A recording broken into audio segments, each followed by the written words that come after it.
Thank you for your interest in QPlayer lighting.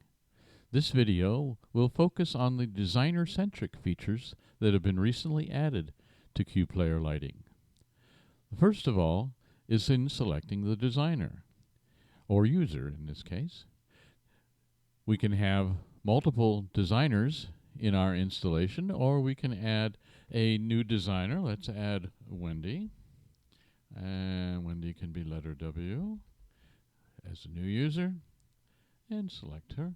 Now then, any of the changes that we go on through in the rest of this video will be attributed to Wendy, and Wendy's palette will be assigned to all our cues as we add them. In dealing with an LED, we need to pick the particular fixture that we're setting up for this color. In this instance, I've only added one instrument to our fixture palette, and we've installed it at addresses 210 and 220. One thing I would like to show you is that in this case, in terms of soft patching, we have here they have the instrument at 210, and down here the instrument at 220.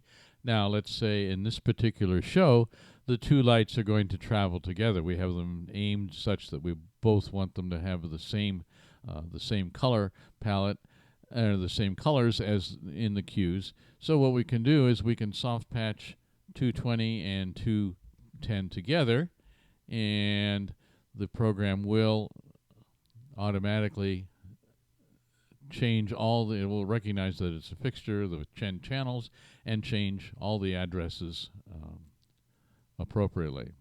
So now anything we do to 210 will show up in 220. Now, to do something to 210, let's select it. We can go down to 210 here.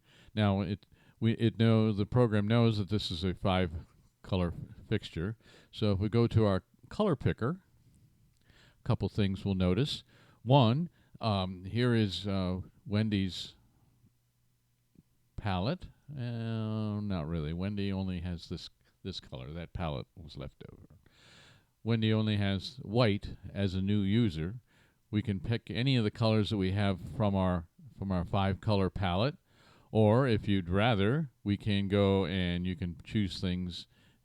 Even though it's a 5-color fixture, you can choose a 3-color instance, in which case only the red, green, and blue will be populated. But this is a 5-color fixture, so we'd rather deal with all the colors that we have available. And we do have a gel window with our familiar gel colors, R80, and then R80 gets populated here.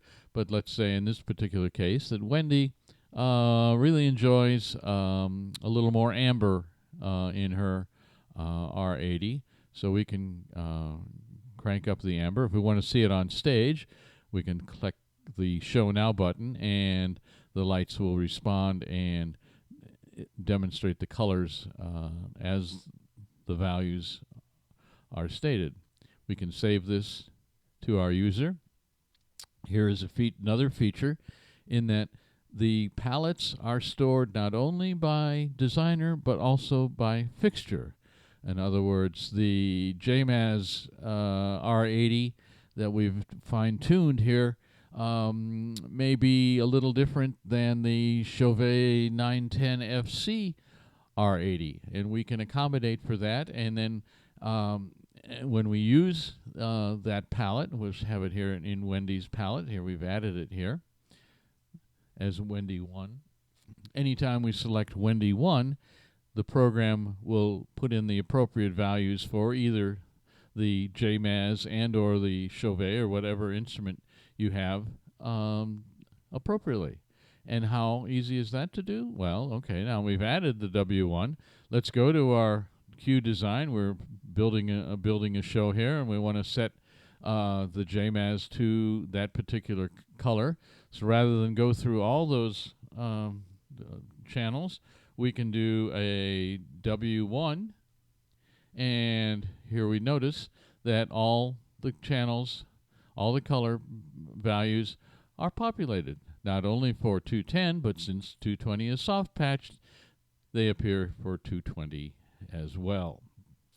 So this makes it very easy to design and set up your colors. If you do want to go back and change something, you can go to any of the channels for that fixture. You right click here and the fixture panel will come up with the fixture, not only the fixture selected, but the address that you're dealing with. So hopefully this will demonstrate how easy it is to set up your colors and add LED lighting cues to your show. Thank you.